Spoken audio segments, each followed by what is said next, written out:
राधे राधे, हरे कृष्णा। राधे राधे, हरे कृष्णा। आप सभी भक्तों का अधिक मास यानी परम पवित्र पुरुषोत्तम मास की इस सुंदर और दिव्य पौराणिक कथा श्रृंखला में हार्दिक स्वागत है।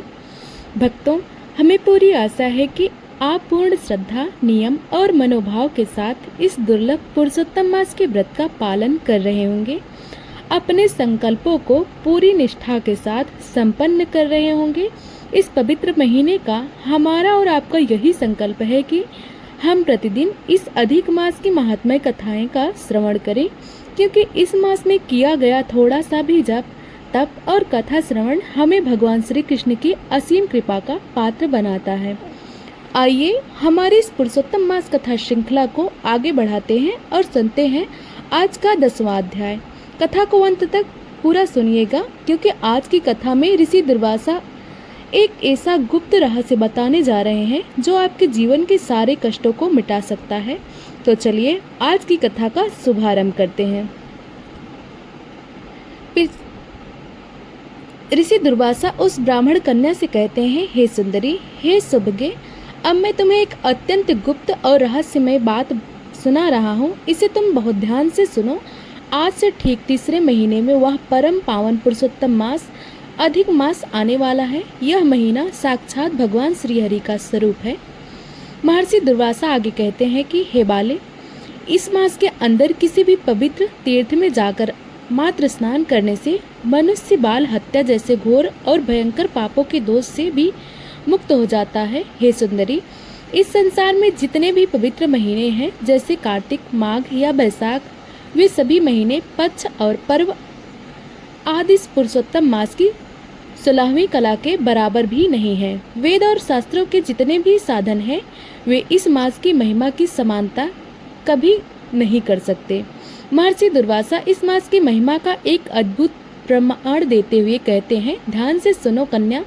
गंगा नदी में लगातार 12,000 वर्ष तक स्नान करने से, गोदावरी नदी में सिंह राशि के बृहस्पति के समान स्नान करने से जो फल प्राप्त होता है, वही परम दुर्लभ फल इस पुरुषोत्तम मास में किसी भी सामान्य स्थान पर केवल एक बार सच्चे मन से स्नान करने से प्राप्त हो जाता है। इस महीने के भीतर किया गया दान, तप, व्रत और नाम जप मनुष्य की सभी मनोकामनाओं को निश्चित ही पूर्ण करता है। स्वयं भगवान श्री कृष्ण के इस अत्यंत प्रिय मास का तुम भी सेवन करो, इसका व्रत करो और अपने जीवन के इस वैधव्य और अकेलेपन के दुख को दूर करो। हे सुभगे, मैं स्वयं भी इस पुरुषोत्तम मास का नियम पूर्वक सेवन करता हूँ, इसलिए तुम्हारे कल्याण के लिए तुम्हें यह उपदेश दे रहा हूँ। प्रिय भक्तों, महर्षि दुर्वासा ने तो उस अनाथ कन्या पर दया करके उससे सबसे सरल और अचूक उपाय बताया था, लेकिन कहते हैं ना कि जब व्यक्ति का भाग्य विपरीत होता है तो उसकी बुद्धि भी भ्रष्ट हो जाती है। मुनि दुर्वासा के इस कल्याणकारी वचनों को सुनकर वह मूर्ख और अज्ञानी कन्या क्रोधित हो उठी। उसने अपने कल्याण की बात को नहीं समझा। वह ऋषि दुर्वासा से प्रतिस्पात करते हुए कहने लगी, हे ब्राह्मण देव, आपके यह वचन मुझे बिल्कुल भी पसंद नहीं आए। आप यह क्या कर रहे हैं? क्या माघ, कार्तिक और वैशाख जैसे परम पवित्र महीने इस अधिक मास से कम फल देने वाले हैं? क्या साक्षात भगवान शिव, पृथ्वी देवी, सूर्य देव, माँ अंबिका और गणपति जी की सेवा पूजा कम फलीभूत है, जो आप इस सब को छोड़कर इस अज्ञात मास की प्रशंसा कर रहे हैं? वह कन्या अज्ञानतावश आगे कहती है, हे ऋषि, यह महीना तो सभी शुभ कर्मों में निंदित माना गया है। इसे तो मल मास कहा जाता है। इसमें सूर्य की कोई संक्रांति नहीं होती। यह सर्वथा वर्जित और अछूता महीना है। फिर भी आप इसे सभी महीनों में श्रेष्ठ बता रहे हैं। ऐसा कैसे हो सकता है? मैं यह तो मानती हूँ कि सभी दुखों को हरने वाले साक्षात श्री हरि विष्णु हैं, लेकिन मैं यह कदापि नहीं मान सकती कि यह अशुद्ध मल मास श्री हरि का सबसे प्रिय मास है। उस अज्ञानी ब्राह्मण पुत्री के ऐसे कटु और अहंकार से भरे वचन सुनकर महर्षि दुर्वासा की आंखें क्रोध से लाल हो गई। हम सब जानते हैं कि ऋषि दुर्वासा अपने तीव्र क्रोध और श्राप देने के लिए जाने जाते हैं, लेकिन क्योंकि वह कन्या उनके परम मित्र मेधावी ऋषि की पुत्री थी, इसलिए दुर्वासा जी ने अपने क्रोध पर नियंत्रण किया उनके मन में उस अनाथ कन्या के प्रति दया आ गई। ऋषि ने मन ही मन विचार किया, यह कन्या अत्यंत मूर्ख है, यह अपना हित और अहित जानने के योग्य भी नहीं है। इस परम पवित्र पुरुषोत्तम मास की महिमा को तो बड़े बड़े विद्वान ऋषि मुनि और देवता भी पूरी तरह नहीं समझ पाते, तो फिर यह साधारण और अल्प बुद्धि स्त्री इसे कैसे जान पाएगी। यह बाला पिता से हीन है, कुमारी है और दुखों के कारण पहले से ही तप रही है, यह मेरा घोर श्राप कैसे सहन कर पाएगी।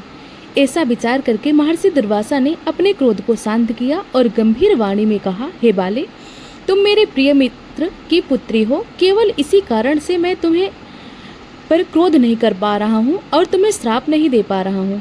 तुम्हारी जैसी इच्छा हो तुम वैसा ही करो, लेकिन मैं जो तुम्हारा भविष्य देख रहा हूँ उसे कान खोल कर सुन लो। तुमने साक्षात भगवान के स्वरूप पुरुषोत्तम मास का घोर निरादर किया है, उसका उपहास उड़ाया है। इस अपराध का दंड तुम्हें इस जन्म में या फिर अगले जन्म में अवश्य ही भुगतना पड़ेगा। ईश्वर के विधान को कोई टाल नहीं सकता। खैर, मेरा बहुत समय यहाँ व्यर्थ चला गया, अब मैं बद्रिकाश्रम की ओर प्रस्थान कर रहा हूँ। ईश्वर तुम्हारा कल्याण करें। इतना कहकर महर्षि दुर्वासा वहाँ से आकाश मार्ग से चले गए। भक्तों, जैसे ही महर्षि दुर्वासा वहाँ से गए, पुरुषोत्तम मास के प्रति किए गए उस भयानक अपराध के कारण वह कन्या उसी क्षण तेजहीन हो गई। उसके शरीर की दिव्य कांति और सुंदरता तुरंत गायब हो गई। उसका शरीर अत्यंत दुर्बल, कृशकाय और कांतिहीन हो गया। अब वह कन्या एकांत में बैठकर देर तक सोचती रही और पछताने लगी कि अरे, मैंने यह जाने अनजाने में क्या अपराध कर दिया। मैंने आए हुए सिद्ध महात्मा का अनादर कर दिया और पुरुषोत्तम मास को मलमास कहकर उसका तिरस्कार किया।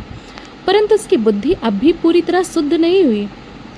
उसने सोचा कि अब उसे क्या करना चाहिए। उसने विचार किया कि भगवान शिव बहुत ही भोले हैं और शीघ्र प्रसन्न होने वाले हैं, इसलिए क्यों न मैं साक्षात भगवान आशुतोष को प्रसन्न करने का प्रयास करूं। यह निश्चय करके उस मेधावी ऋषि की पुत्री ने आजीवन कठोर तपस्या करने का विचार किया। उसने महर्षि दुर्वासा के वचनों को पूरी तरह अनसुना कर दिया, उनका निरादर किया और अनंत फल देने वाले लक्ष्मीपति भगवान विष्णु और सावित्री ब्रह्मा आदि की पूजा का त्याग करके केवल पार्वती पति भगवान शंकर की कठिन आराधना करना आरंभ कर दिया। परंतु भक्तों, क्या उसकी यह तपस्या सफल हो पाएगी? क्या पुरुषोत्तम मास का अपराध करने के बाद भगवान से उसे स्वीकार करेंगे और क्या भोलेनाथ उसे उसके दुखों से मुक्ति दिला पाएंगे? यह सब हम जानेंगे अधिक मास महात्म्य कथा श्रृंखला के अगले 11वें अध्याय में। तब तक के लिए राधे राधे, हरे कृष्णा।